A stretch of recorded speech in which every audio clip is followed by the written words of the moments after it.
Bonjour à toutes et à tous. Je me présente, Sabrina Boulanger, donc chef de projet prévention pour Harmonie Mutuelle.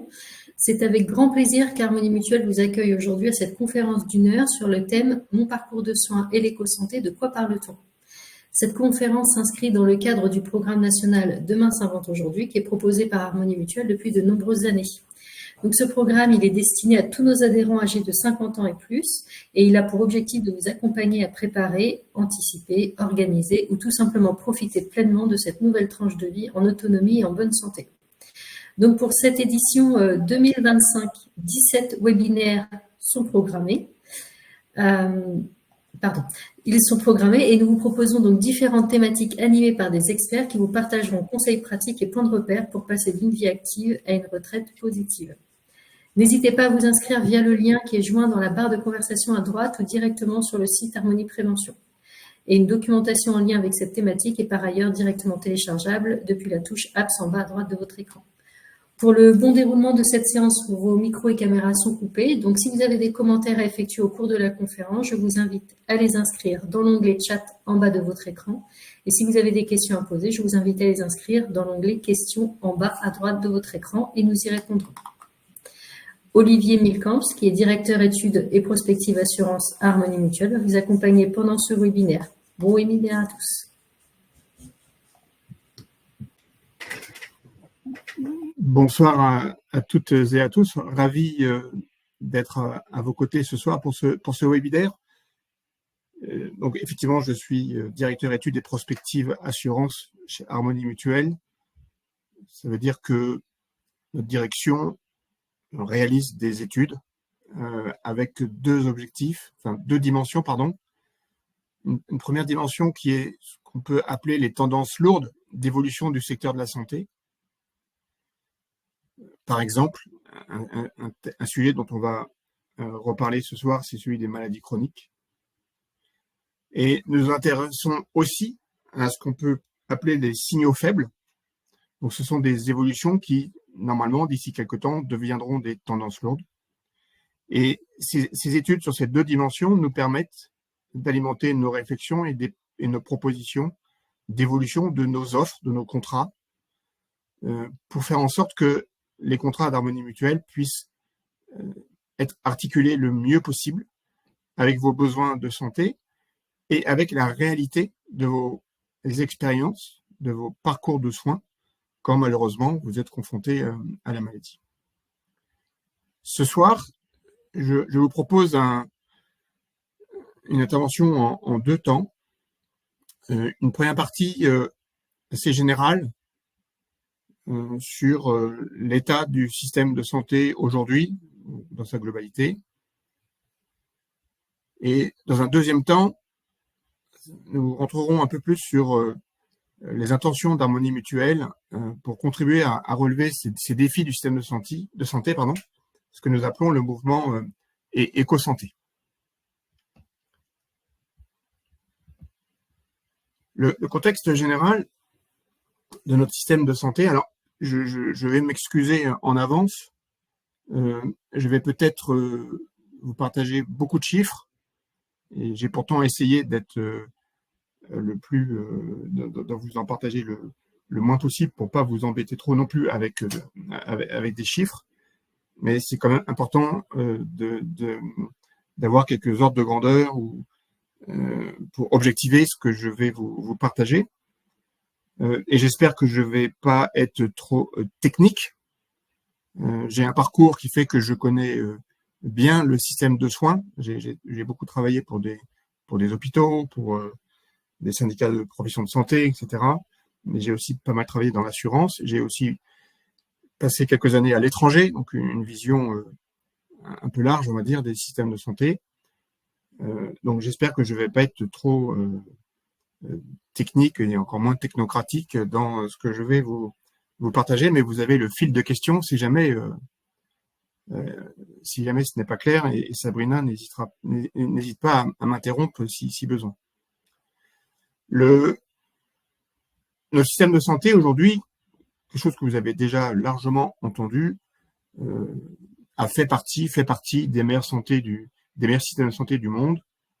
Mais quand on le regarde un peu attentivement, on voit que c'est surtout un système qui est fait pour guérir des maladies guérissables et qu'il le fait plutôt bien, mais en consommant beaucoup de ressources, qu'elles soient humaines, qu'elles soient financières, même environnementales. Aujourd'hui, la France, si on parle des ressources financières, la France aujourd'hui est parmi les 3 pays au monde qui consacrent le plus d'argent aux dépenses de santé. Pour vous donner une illustration de ça, entre 1959 et 2022, le poids des dépenses de protection sociale, y compris la santé, est passé de 14,5% du PIB français à 32%. Et les dépenses de santé dans l'ensemble de ces dépenses de protection sociale pèsent pour 40% de cette hausse. Donc, on voit bien que c'est significatif. Les ressources humaines, près de 10% de la population active française travaille dans le secteur de la santé, le secteur médico-social au sens large. C'est pas négligeable.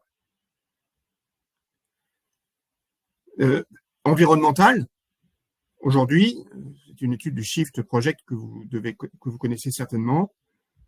8% des émissions de gaz à effet de serre en France sont émises par le seul secteur de la santé. D'ailleurs, sur ces 8%, la moitié concerne les postes médicaments et dispositifs médicaux. Nous sommes, ça ne vous a pas échappé, dans un contexte de vieillissement de la population, mais aussi de développement des risques climatiques. Et donc, dans ce tel contexte, on peut s'interroger sur la capacité de notre système, tel qu'il est organisé et financé aujourd'hui, à résister. Et le point de vue que je vais vous partager ce soir, c'est qu'il y a une certaine urgence à agir, que ce soit d'un point de vue sanitaire ou d'un point de vue économique, financier. Ce sera un des fils rouges de ce soir. Au regard de la... Pardonnez-moi, au regard de sa situation financière, qui est quand même un marqueur important, la Cour des comptes nous dit que notre système de santé est aujourd'hui hors de contrôle. Elle l'écrit. Alors, quelques éléments pour illustrer cette situation qui n'est pas forcément réjouissante. Des éléments qui peuvent être d'ailleurs contradictoires. Mais un point positif, pour commencer, la France, c'est quelque chose que vous avez certainement déjà entendu, le pays où le reste à charge, donc après intervention de la sécurité sociale, l'assurance maladie et de votre mutuelle, est le plus faible dans les pays de l'OCDE. En moyenne, par habitant, 7,5% des dépenses sont à leur charge sur une année, c'était le cas en 2023, ce qui représente, alors c'est une moyenne qui n'a pas de vérité absolue, parce que derrière cette moyenne, il y a des situations très, très différentes, et qui représente 274 € pour une dépense moyenne annuelle de 3 880 €. Et si on prend les personnes qui sont atteintes des maladies chroniques les plus lourdes et qui bénéficient des exonérations de tickets modérateurs avec l'ALD, le reste à charge, il n'est pas de 274 €, il est de 800 €. Un autre élément donc ça c'est un point plutôt positif. Un élément pour illustrer le constat de la Cour des comptes, le déficit dont vous entendez énormément parler, qui est désormais qu'on peut qualifier de déficit structurel. Pour la seule branche assurance maladie, en 2024, il va atteindre, les comptes ne sont pas encore tout à fait arrêtés, 18 milliards d'euros, ce qui est colossal. Dans la loi de finances de la sécurité sociale, il était prévu qu'il soit de 9,3 milliards. La loi de finances qui vient d'être votée pour la sécurité sociale, pour 2025, prévoit que d'ici 2028, le déficit cumulé, 2025, 26, 27, 28, pour la seule branche assurance maladie, dépasse 60 milliards. Donc, nous sommes bien dans un contexte de déficit structuré. Ce déficit a deux raisons principales. La première, c'est l'explosion des maladies chroniques, que je vais reprendre. Et la seconde, c'est l'organisation de notre système de soins qui n'a pas changé depuis les années 60. Alors, sur les maladies chroniques,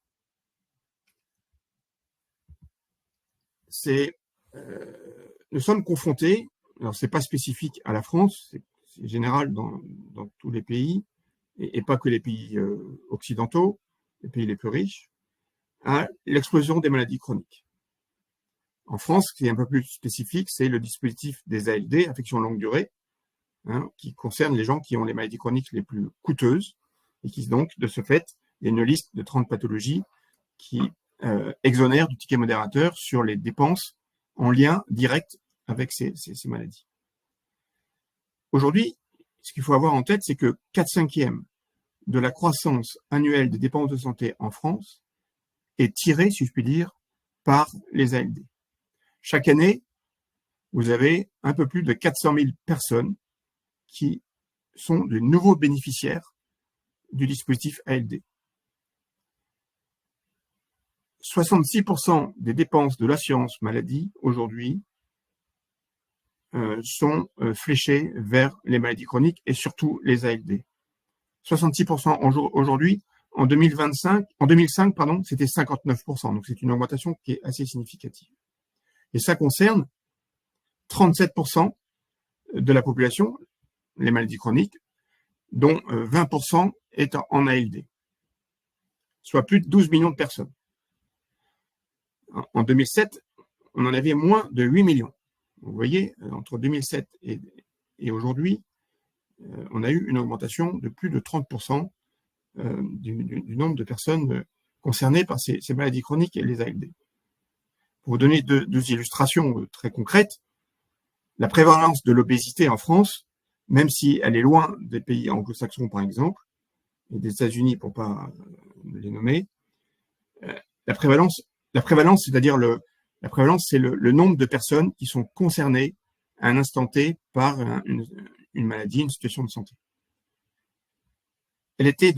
Donc il y avait 8,5% des adultes en 1997 qui étaient concernés par l'obésité. En 2020, nous sommes passés à 17%. C'est-à-dire 8,5 millions de personnes. Sachant que ce sujet d'obésité est encore plus flagrant, plus grave chez les jeunes, par exemple, de 18 à 24 ans, où il a été multiplié par 4 entre 1997 et 2020. Donc, pour vous dire que, et comme vous savez, pourquoi je parle de l'obésité? Parce que derrière l'obésité, même si l'obésité en elle-même, en France, n'est pas reconnue comme une maladie, beaucoup de maladies chroniques sont associées à l'obésité. Vous connaissez le diabète, vous connaissez les maladies cardiovasculaires, mais on peut aussi rajouter des cancers, etc. Pourtant, ce que l'on sait, et des tas d'études françaises et internationales le démontrent, agir sur le surpoids, sur l'obésité, sur l'alcool, enfin la consommation d'alcool, sur l'alimentation déséquilibrée, le tabac, sont des principaux facteurs qu'on appelle comportementaux, permettrait d'éviter près de la moitié des cancers, par exemple. Si on prend l'exemple le cas du tabac, en Europe, la France est un très mauvais élève, et c'est un des pays où il y a le plus de fumeurs. Aujourd'hui, 23% de la population adulte fume quotidiennement, quand la moyenne en Europe est à 18%, ce qui est un écart assez significatif. Donc voilà, je vous embêterai pas plus avec d'autres chiffres, mais faut bien avoir en tête cet enjeu, ce sujet lié à cette dynamique des croissances des dépenses de santé en lien direct avec cette explosion des maladies chroniques. Je vous disais que le deuxième facteur important pour expliquer la situation financière de notre assurance maladie est celui de l'organisation de l'offre de soins, qui n'a pas été changée depuis les années 60.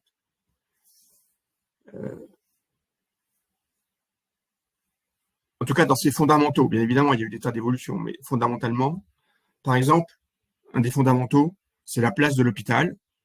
Quand on regarde la place de l'hôpital en France dans le système de soins, on consacre en France beaucoup plus d'argent à l'hôpital que nos voisins européens, ce qui signifie que l'hôpital a, dans le parcours des gens malades, un poids beaucoup plus important qu'autour de nous, dans les pays qui nous entourent, parce que les pays qui nous entourent ont fait évoluer un certain nombre d'organisations que nous n'avons pas encore fait suffisamment évoluer en France. Un des enjeux de l'hôpital, enfin surtout de l'hôpital, même si c'est pas que à l'hôpital, c'est à cause de cette organisation qui commence à dater, je vous disais, des années 60, on estime aujourd'hui que entre 20 et 25% des dépenses de santé, alors surtout les dépenses hospitalières, ce qui représente quand même entre 52 et 64 milliards d'euros, pourraient être évités chaque année avec une organisation différente.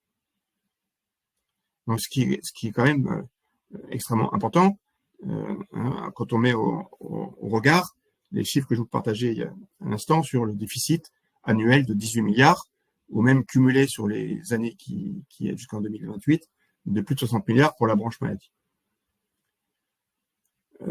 Du point de vue harmonie mutuelle, pour vous donner un marqueur, on va dire, de ces enjeux d'organisation, vous connaissez le service deuxième avis, auquel beaucoup d'entre vous recourent. Dans 37% des cas, l'avis de deuxième avis est divergent du premier avis, ce qui est quand même un marqueur aussi d'organisation non optimale, pas super efficace de notre système de soins.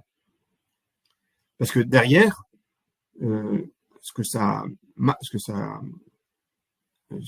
pointe, si je puis dire, c'est que les pratiques médicales, encore une fois qu'elles soient à l'hôpital ou ailleurs, ne sont pas suffisamment évaluées. C'est un petit peu un pléonasme que de le dire, mais la démarche qualité dans les professions de santé est moins développée que dans des pays qui nous entourent.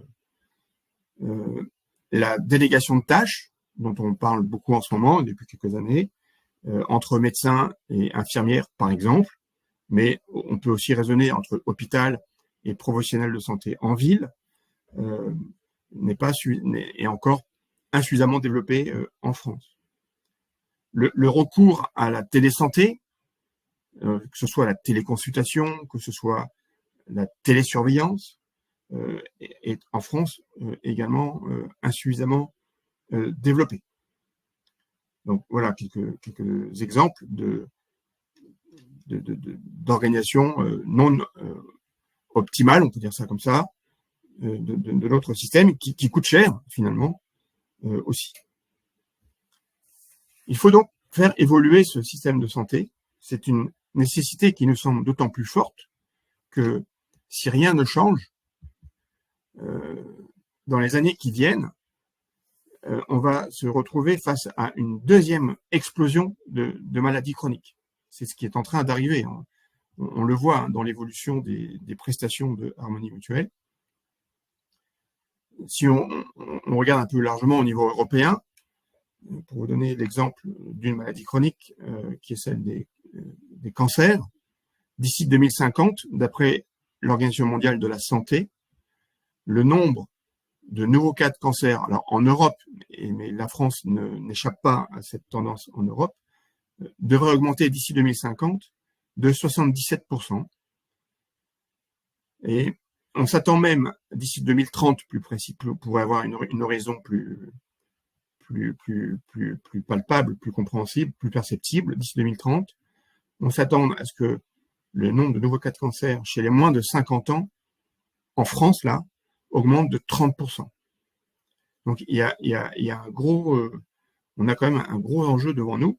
Alors, évidemment, les techniques médicales, les thérapeutiques médicales progressent énormément et relativement vite. Donc, les nombres de cas augmentent fortement. Cependant, il faut quand même le noter, la mortalité diminue. Donc le nombre de personnes qui réchappent au cancer augmente fortement, même si c'est pas vrai pour tous les cancers. C'est quand même aussi la tendance de fond qu'il faut pas oublier. D'ailleurs, si on reste sur l'exemple du cancer, on se démarque en France par rapport à nos voisins européens par des taux de survie à 5 ans qui sont élevés pour de très nombreux cancers. Je vais vous donner l'exemple du cancer de la prostate. En France, on a un taux de survie à 5 ans en moyenne qui est à 93%, alors que les pays qui nous entourent en Europe, ils sont à 87%.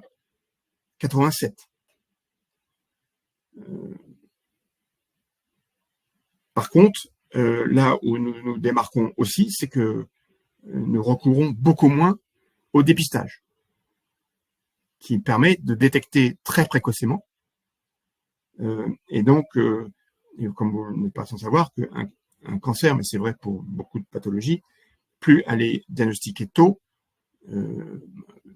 et moins le traitement va être lourd et compliqué, et plus les chances pour le cancer de survie vont être très, très élevées. Si on prend l'exemple du mélanome, un mélanome qui est détecté à un stade 1, donc c'est vraiment très tôt, le chance de survie, c'est 100%. Donc, il y a cet enjeu. Aussi, ce qui nous attend, et ce qui a déjà commencé, et qui va alimenter aussi cette explosion des maladies chroniques, c'est l'accélération du vieillissement de la population. En 2050, alors c'est un horizon qui peut paraître lointain, mais qui finalement n'est pas si loin que ça. On est sur des dynamiques qui sont quand même très fortes. Les 65 ans et plus vont représenter 28% de la population française. C'est le scénario central de l'INSEE. Aujourd'hui, on est à 20%. Et enfin, nous sommes toujours confrontés à l'absence d'une véritable politique nationale de prévention qui aussi explique ce qui va nous arriver dans les années qui viennent, cette deuxième explosion des maladies chroniques. Et vous pouvez ajouter à ça un autre facteur aggravant, si je peux dire, qui est celui des facteurs environnementaux et climatiques qui vont se cumuler. Je disais tout à l'heure que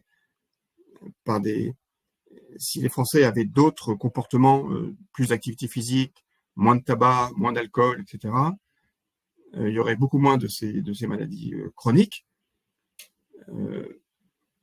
C'est pareil, si l'environnement, au sens général, se dégradait moins, il y a un certain nombre de décès qui seraient aussi évités, puisqu'aujourd'hui, on attribue minimum à 40 000 le nombre de décès directement à l'environnement. Et tout ça se cumule. Donc ça veut dire quoi concrètement pour Harmonie Mutuelle et vous, nos adhérents? C'est que, donc, évidemment, vos dépenses de santé sont très largement financées par la sécurité sociale et Harmonie Mutuelle vient en complément. Et si on veut demain, conserver le poids relatif de la sécurité sociale, qui est aujourd'hui à peu près de 75% des dépenses, et des organismes complémentaires qui sont à peu près à 13-14%, face à cette dynamique que je viens de rapidement vous évoquer, et cette nouvelle explosion du nombre de maladies chroniques, si on veut garder cet équilibre entre les deux régimes de financement principaux, chaque année, il faudrait que le régime obligatoire transfère aux organismes complémentaires à minima 1,5 milliard d'euros par an dès 2027. Alors, c'est pour tous les organismes complémentaires, c'est pas pour Harmonie Mutuelle tout seul, bien évidemment. Mais chaque année. Aujourd'hui, l'ensemble des organismes maladies complémentaires, pour vous donner un ordre de grandeur, rembourse 38 milliards. Donc, Vous voyez, si on veut encore une fois conserver l'équilibre relatif qui existe entre l'assurance maladie, sécurité sociale et Harmonie Mutuelle et les autres organismes complémentaires, avec ce qui nous attend, enfin, ce qui est déjà là, ce qui est en train d'arriver, il faudrait transférer un minimum 1,5 milliard par an, ce qui forcément va avoir un impact direct sur les cotisations, et ce qui est déjà en partie le cas. Alors je suis désolé de vous dresser un tableau un peu assez sombre. J'aurais bien aimé pouvoir vous présenter quelque chose de beaucoup plus positif. Et malheureusement, c'est la situation dans laquelle nous sommes et qu'il faut comprendre et qu'il faut, me semble-t-il, connaître. Et néanmoins, quand même, nous disposons de marges de manœuvre importantes pour améliorer collectivement ce système de santé auquel nous tenons tous. Je vous l'ai dit, on est beaucoup plus performant pour soigner, donc il faut qu'on s'investisse beaucoup plus dans la prévention. Et il y a des éléments très positifs. Harmonie Mutuelle a réalisé il n'y a pas longtemps un sondage qui montre que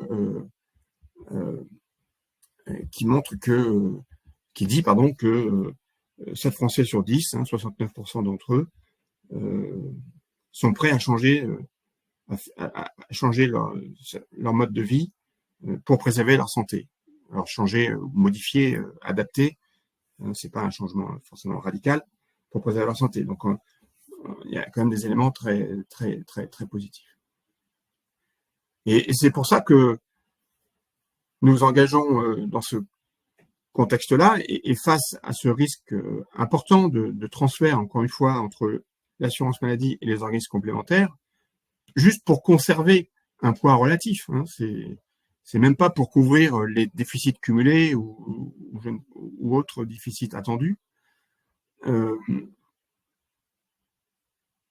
Nous avons engagé chez Harmonie Mutuelle cette démarche éco-santé qui, vous allez le voir, porte un retour à, pardonnez-moi si je suis là pour le coup un peu technique, à une approche assurantielle au sens technique. Là, il ne s'agit pas de transformer une mutuelle en compagnie d'assurance, pas du tout, mais ça veut dire de faire évoluer nos contrats et nos garanties pour sortir de la situation dans laquelle nous sommes aujourd'hui, que si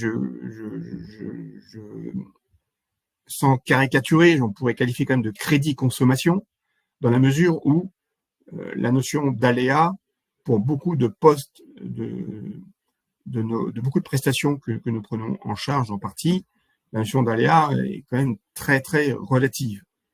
Et donc là on a un enjeu, me semble-t-il, qui est très important, à revenir à ces logiques plus assurantielles, avec aussi une dimension de mutualisation plus large.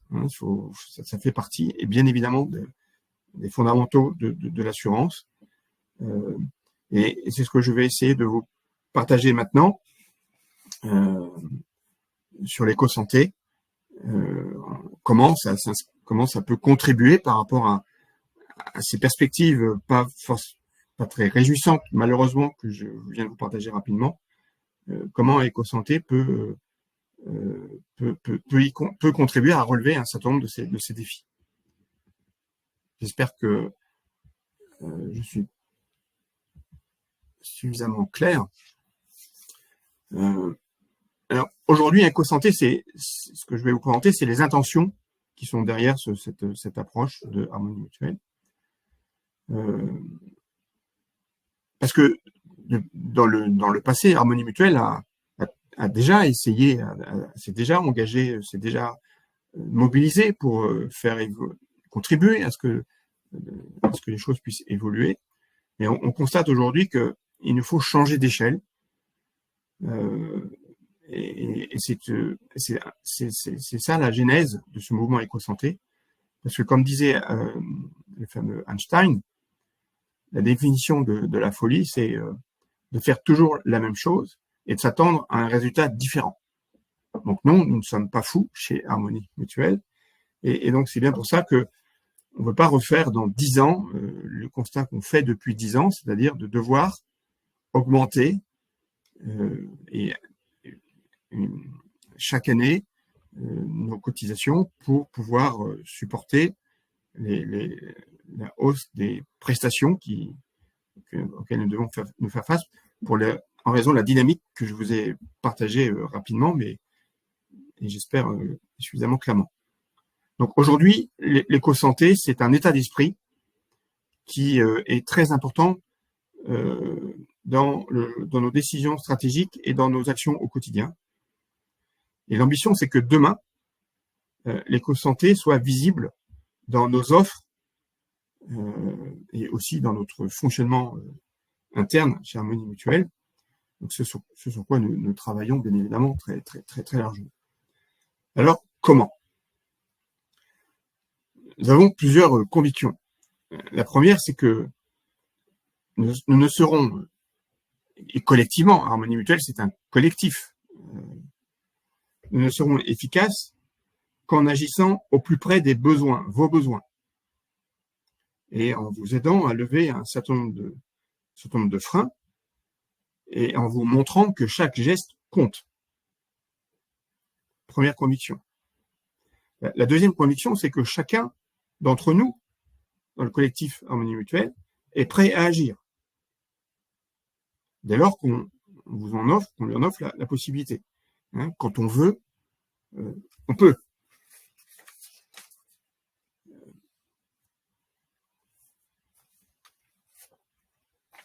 Alors aujourd'hui, on a déjà engagé un certain nombre de travaux. Alors, je ne vais pas vous les détailler, mais je peux vous en citer quelques-uns. On réfléchit à comment vous accompagner pour que votre recours dans le collectif Harmonie Mutuelle, le recours au dépistage, aux campagnes de dépistage organisées des cancers, par exemple, qui sont organisées par l'assurance maladie et très chaudement recommandées par les autorités de santé, que votre recours à ces campagnes augmente. Comment pouvons-nous vous accompagner pour cela? Une autre piste, vous allez voir, les leviers sont très nombreux. Une autre piste de réflexion en cours, c'est l'espacement du renouvellement des lunettes. Aujourd'hui, on est en moyenne. Alors évidemment, il y a fonction il y a des différences. Tout le monde, derrière la moyenne, il y a des écarts importants, mais la moyenne est quand même aujourd'hui à 2,4 mois. Et on ne pense pas que d'un point de vue strictement médical, ce rythme de renouvellement soit fortement justifié. Un autre levier aussi, c'est de faire une meilleure promotion du conventionnement qualixial. On reste sur le domaine des lunettes, mais qu'on élargit à l'audioprothèse et aussi à la dentisterie. Bien évidemment, sur la prévention, il y a beaucoup de travaux en cours. Je peux vous en citer deux.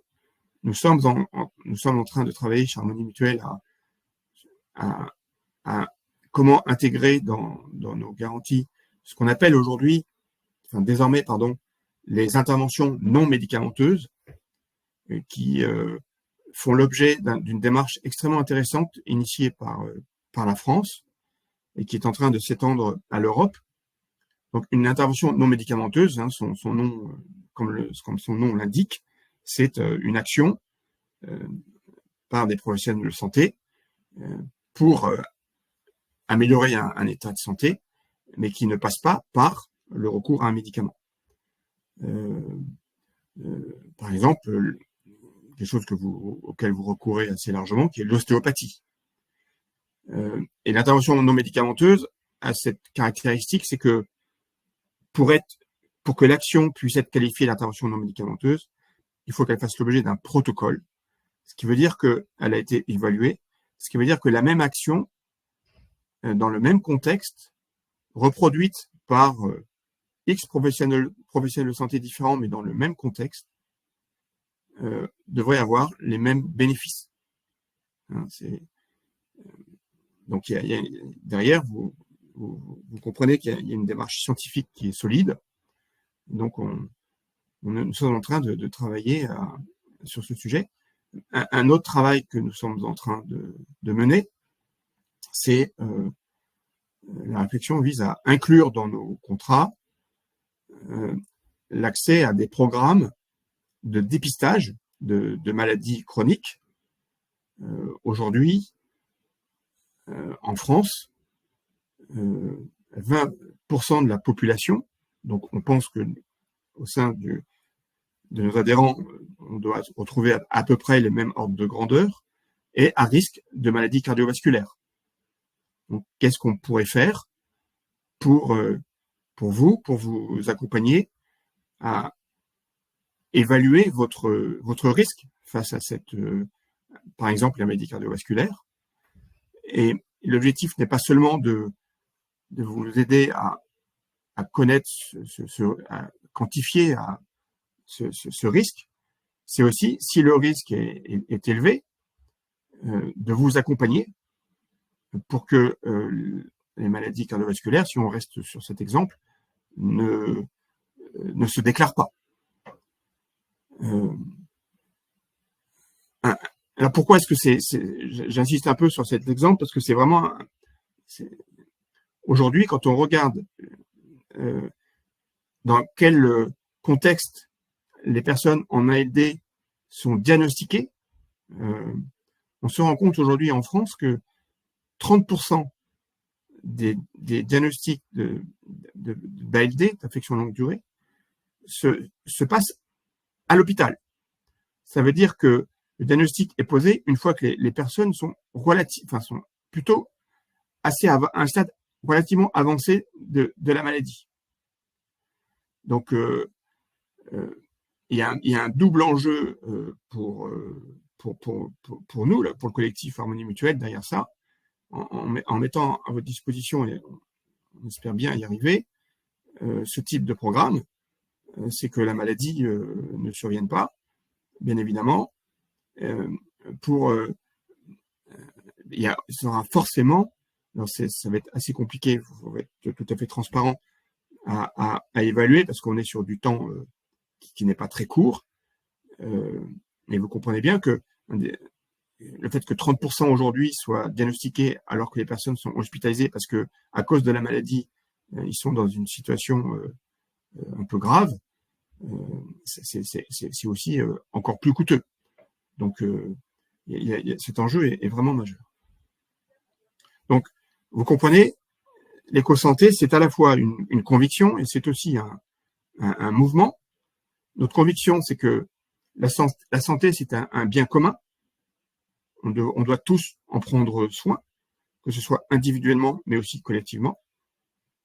Et c'est un mouvement, parce que notre objectif, notre intention, est d'inciter le plus de monde possible, que ce soit nos adhérents de contrats particuliers ou dans le cadre d'entreprises, que ce soit des professionnels de santé aussi, avec qui il faut qu'on travaille davantage, avec les pouvoirs publics.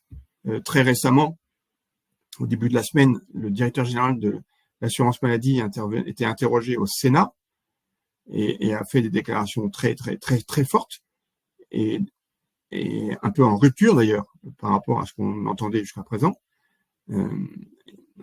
Il a dit très clairement que sur les enjeux de prévention, il fallait que les organismes complémentaires, les mutuelles, comme on dit, et l'assurance maladie travaillent ensemble. Donc, ce qui ouvre aussi des perspectives extrêmement intéressantes, en espérant que son discours, évidemment, soit suivi d'effet. Mais vous voyez, ça veut dire que nous ne sommes pas non plus isolés chez Harmonie Mutuelle et les seuls à faire les constats que je vous ai partagés. Nous ne sommes pas tout seuls.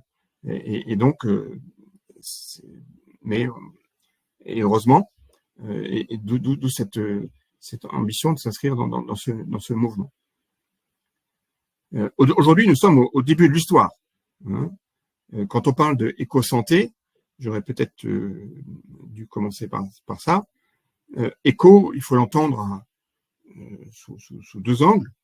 Économie, hein, l'objectif, c'est par des évolutions de comportement, de pratiques, faire en sorte que du coup la croissance des dépenses soit moins forte, ou que en tout cas les dépenses les plus évitables soient évitées. Donc ça, on peut entendre éco comme ça, dimension économique, mais c'est pas la seule. La deuxième, c'est bien évidemment aussi l'écologie. Je vous disais tout à l'heure que la santé pèse quand même assez fort, hein, 8% dans l'émission des gaz à effet de serre en France. Donc il y a un sujet là-dessus pour pas gaspiller nos ressources naturelles.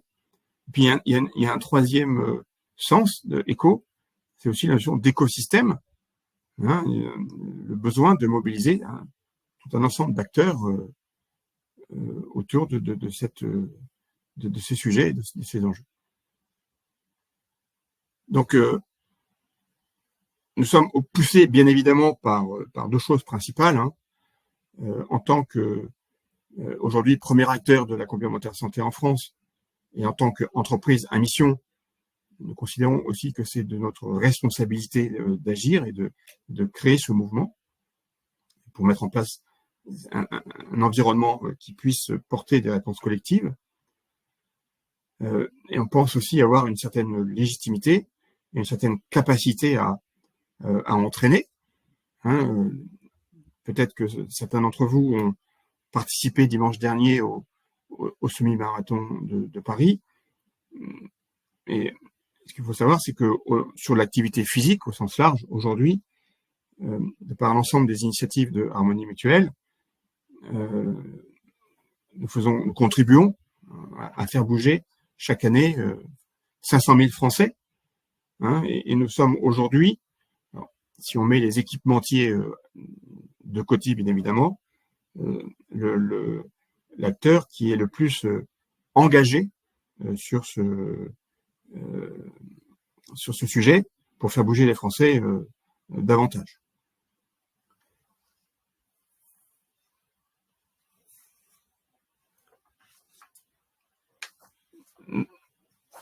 Pour terminer,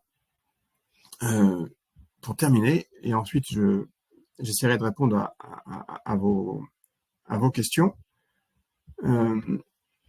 Les trois piliers sur lesquels nous sommes en train de construire ce mouvement éco-santé, c'est, vous les voyez à l'écran, agir plus tôt, agir plus vite et agir autrement. Je pense qu'avec cette terminologie, vous retrouvez bien les convictions que je viens de vous partager. Donc, agir plus tôt, c'est rendre plus facile le recours aux dispositifs de prévention, notamment. Hein. Je vous donnais l'exemple du dépistage. Une des pistes de réflexion sur le dépistage que nous avons aussi, c'est de faciliter le dépistage sur le lieu de travail. Il y a des expérimentations qui ont été faites localement, qui ont bien montré que c'était efficace. Donc c'est par exemple un levier qu'il nous faut encourager, qu'il nous faut accélérer. Le deuxième pilier, c'est agir plus vite. C'est aussi contribuer à pouvoir vous orienter vers des prises en charge plus rapides pour tout le monde. Je donnais l'exemple de deuxième avis tout à l'heure. C'est un bon exemple de solution pour lutter, par exemple, contre l'errance diagnostique, hein, qui est aussi un sujet. Et enfin, agir autrement, c'est tous ensemble pouvoir intégrer des solutions à impact positif sur l'environnement, sur l'écosystème, sur les ressources, quelles qu'elles soient, quand on recourt aux soins. Donc là, le sujet est extrêmement vaste, vous en doutez bien. Si on prend l'exemple de quelque chose qui a déjà été initié, c'est comment donner davantage d'ampleur, comment accélérer le HM Friday. Ou, autre exemple, comment inciter plus et mieux aux mobilités actives, hein, donc plus pédestres ou à vélo ou autres, qui ont aussi l'avantage d'être moins carbonés et qui permettent ne serait-ce que de lutter contre la sédentarité. Voilà, je me suis tenu aux 45 minutes. J'espère n'avoir pas été trop ni technique ni jargonneux. Et je suis à votre disposition pour répondre à vos questions ou entendre vos remarques. Alors Olivier, il y a pas mal de questions sur le manque de médecins, sur un déficit de professionnels de santé. Est-ce que tu as des réponses à apporter sur l'avenir sur le poids que ça pèse d'abord et sur comment on peut endiguer les choses? Alors évidemment, c'est une réalité objective, mais qu'il faut modérer, si je peux me permettre. Si on regarde le nombre de médecins au total, le nombre de médecins au total continue à augmenter. Par contre, ce à quoi nous sommes confrontés, c'est une déformation du profil des médecins. Ce sont les médecins généralistes dont le nombre, lui, diminue. En revanche, le nombre de médecins spécialistes augmente. Il y a quelques années, en France, on était à peu près 50-50, un médecin généraliste pour un médecin spécialiste. Aujourd'hui, on est plutôt à, je pense, autour de mémoire 53-47, donc 53 médecins spécialistes pour 47 médecins généralistes.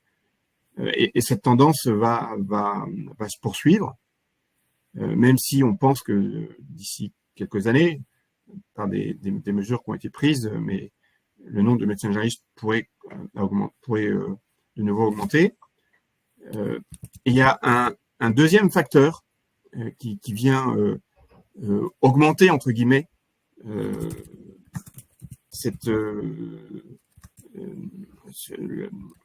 qui vient impacter alors, on va pas parler de nombre de médecins, mais on va parler de temps médical disponible.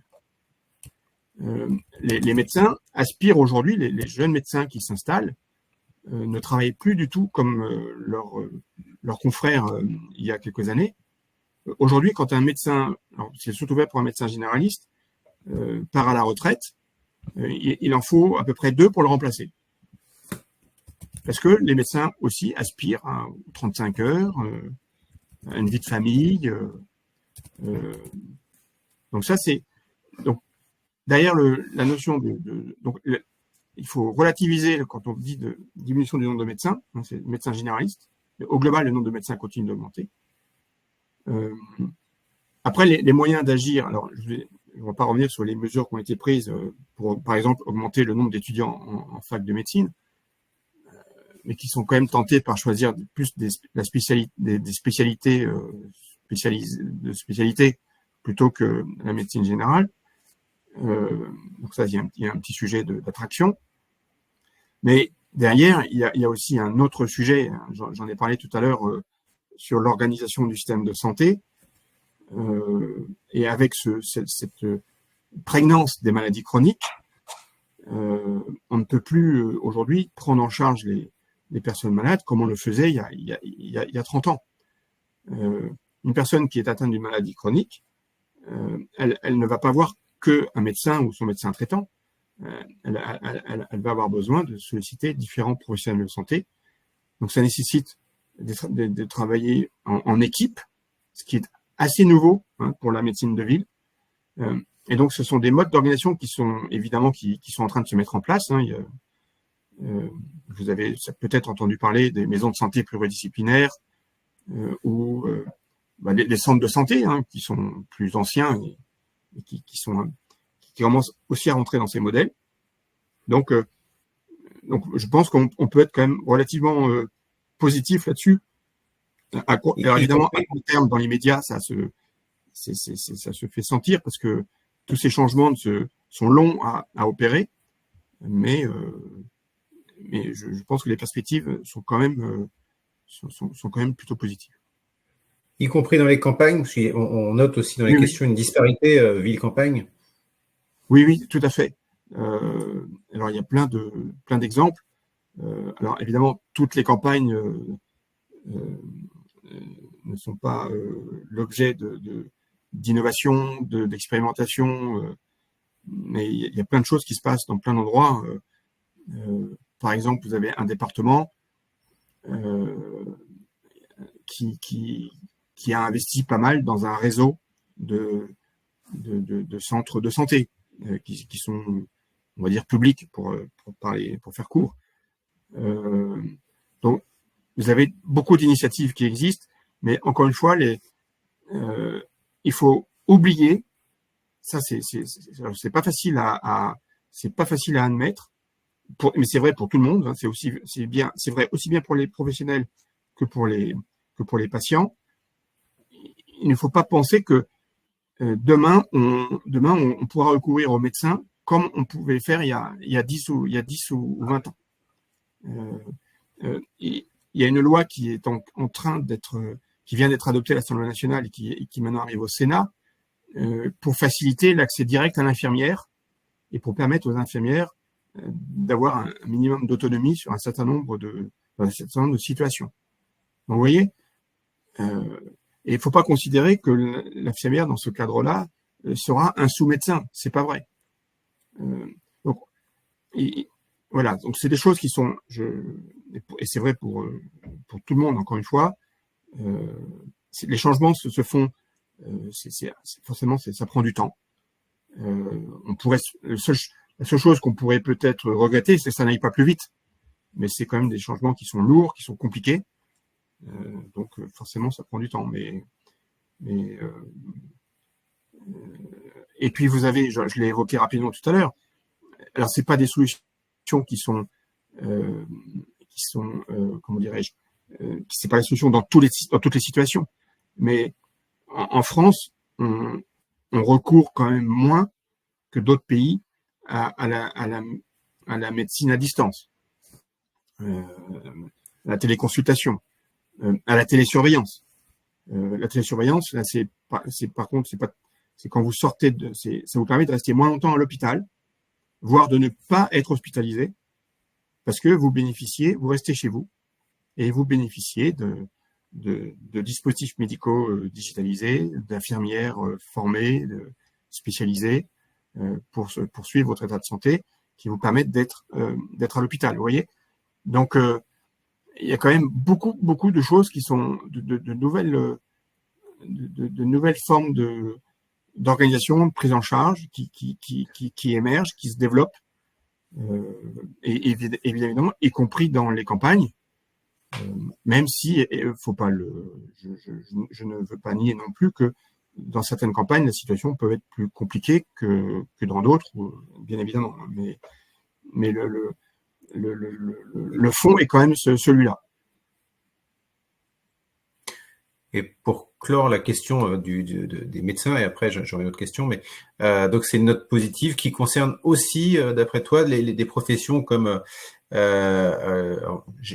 a abordé gynécologue par exemple, qui est une profession difficile à trouver, ou les dermatos qui ont tendance à se diriger vers de l'esthétique aujourd'hui. Il y a des choses sur lesquelles Oui. il y a une note optimiste aussi là-dessus. Sur la dermatologie par exemple, effectivement là, il y a à peu près c'est un sujet que je connais assez bien. Il y a en France aujourd'hui à peu près 3000 dermatologues libéraux. La moitié à peine fait de la médecine et l'autre moitié ne fait pas de médecine du tout. Il fait de l'esthétique. Donc effectivement, le constat est tout à fait là. Mais il y a des solutions qui sont en train d'apparaître.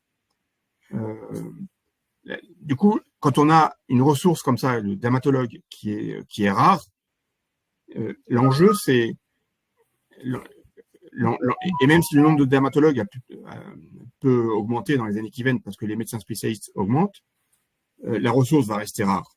Il ne faut pas se raconter l'histoire. Et donc là, l'enjeu, c'est comment on fait pour adresser aux dermatologues les personnes qui ont besoin de voir le dermatologue. Ce qui veut dire que, parce que si on prend à un moment donné, j'évoquais le cancer du mélanome. aujourd'hui, à peu près 80% des personnes qui sont adressées à des dermatologues pour une suspicion de cancer de mélanome, en fait, ne devraient pas être adressées aux dermatologues parce qu'elles n'ont pas de suspicion de cancer elles n'ont pas de suspicion de mélanome. Et ça, il y a des moyens techniques qui sont en train de se développer en France. Alors, la France est pas mal en retard. C'est des choses qui existent, qui sont très développées dans les pays nordiques. C'est disponible dans des pharmacies. Vous avez des solutions ça s'appelle les dermatoscopes. Donc, c'est des outils pointus qui permettent de prendre des images. Les images sont adressées, bien évidemment, à des dermatologues que vous ne voyez pas, qui interprètent l'image. C'est très, très rapide.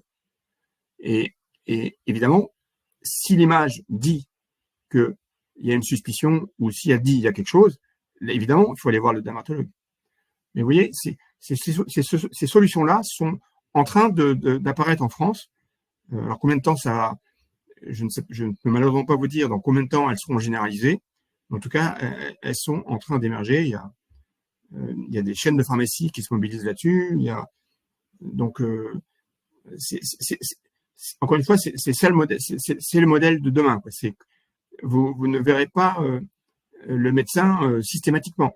Dans un pays comme la Suède, par exemple, un médecin généraliste, il voit lui-même, en moyenne, 13 patients dans la journée. Vous allez dire, mais qu'est-ce qu'il fout le médecin généraliste en Suède? Il n'en voit que 13 parce que tous les autres sont vus, notamment, mais pas que par des infirmières, mais sous la supervision du médecin généraliste.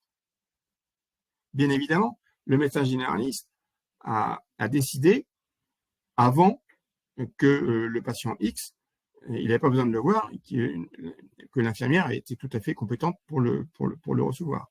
Et bien évidemment, une fois que l'infirmière avait reçu le patient X, le médecin généraliste est informé de ce qui s'est passé par l'infirmière. Hein. Donc, c'est tous ces changements qui sont peut-être pas encore très visibles, mais qui en France sont malgré tout là. Et il faut, encore une fois, la seule chose peut-être, et en tout cas nous, c'est l'état d'esprit qu'on a chez Harmonie Mutuelle, c'est d'essayer de pousser à l'adoption de ce type de modèle d'organisation. Parce que c'est comme ça, si demain, c'est comme ça que ça va se passer.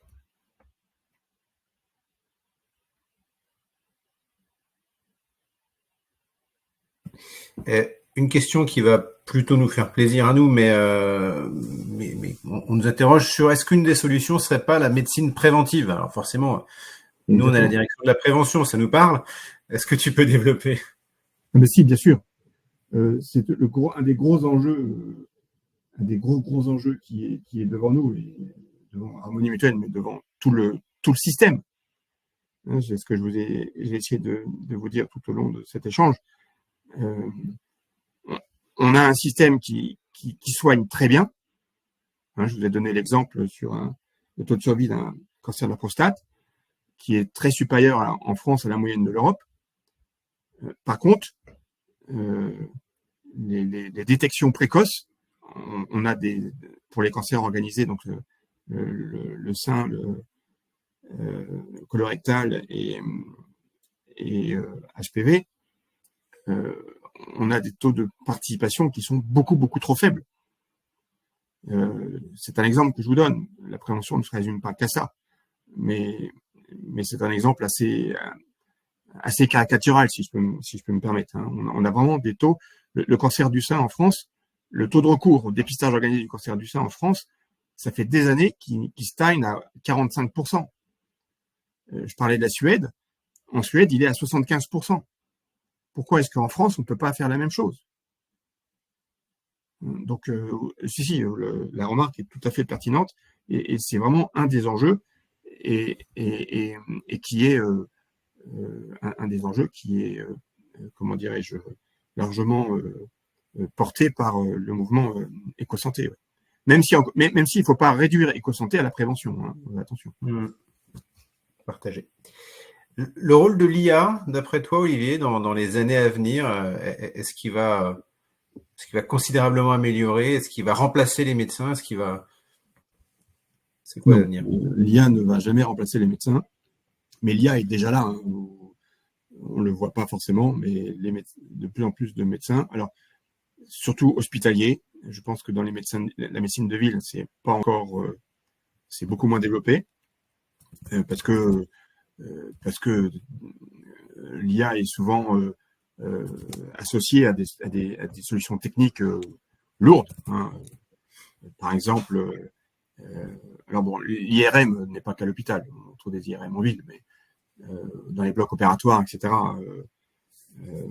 Oui, c'est bien sûr que ça va se développer, mais ça ne va absolument pas. Non, ça, en tout cas, là, je parle à titre personnel. Ça ne va jamais remplacer les médecins. Je peux vous donner un exemple que j'ai vécu. J'ai habité en Chine, par exemple, en 2018. En Chine, était en train de se développer des boîtes. Alors, elles étaient rouges, qui ressemblaient à des photomatons. Et les Chinois qui avaient besoin d'un avis médical rentraient dans ce photomaton. La première partie de premier temps, donc elle répondait à des questions posées par une IA, une IA chinoise validée, hein, qui a eu une IA chinoise qui avait eu son diplôme de médecine, hein, en Chine. Et ensuite, le relais était pris par un médecin, alors c'était en distanciel, pour confirmer l'avis de l'IA. Et c'est le médecin qui prescrivait, s'il y avait besoin de prescrire quelque chose. Et quand vous sortiez de ces c'était vraiment la taille d'un photomaton. Vous aviez un distributeur de médicaments qui distribuait les 100 médicaments les plus fréquemment prescrits. Et si le médicament dont vous avez besoin, d'un médicament, n'était pas disponible ou dans la liste des 100, sur votre smartphone, vous pouviez le commander et vous étiez livré dans 1 heure. Alors, je vous partage quelque chose qui existe en Chine. Je dis pas que c'est souhaitable et qu'en France il faut faire exactement la même chose. C'est pas le sens de mes propos. Mais pour vous dire que les solutions technologiques, elles sont quand même très larges, et après c'est à nous de choisir celles qui nous correspondent le plus. Enfin, quand je dis nous, collectivement, hein.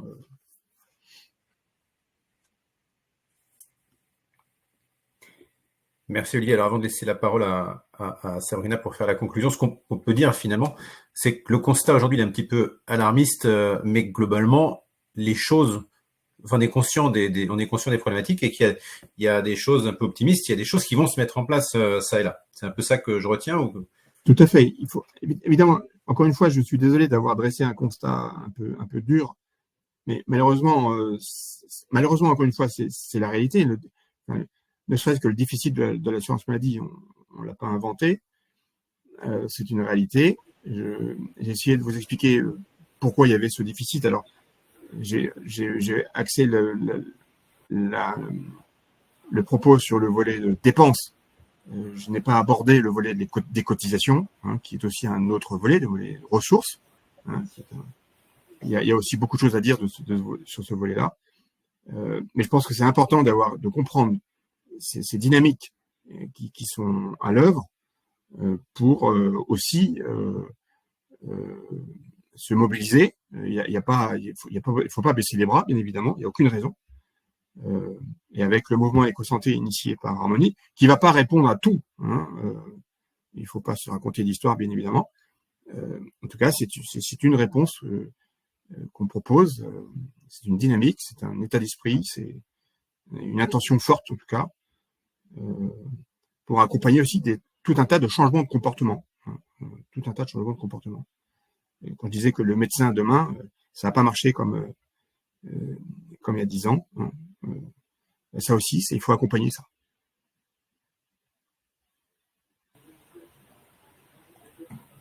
Eh bien, merci beaucoup Olivier pour cette conférence. Nous allons clore cette rencontre. Merci à tous pour votre participation et ces échanges.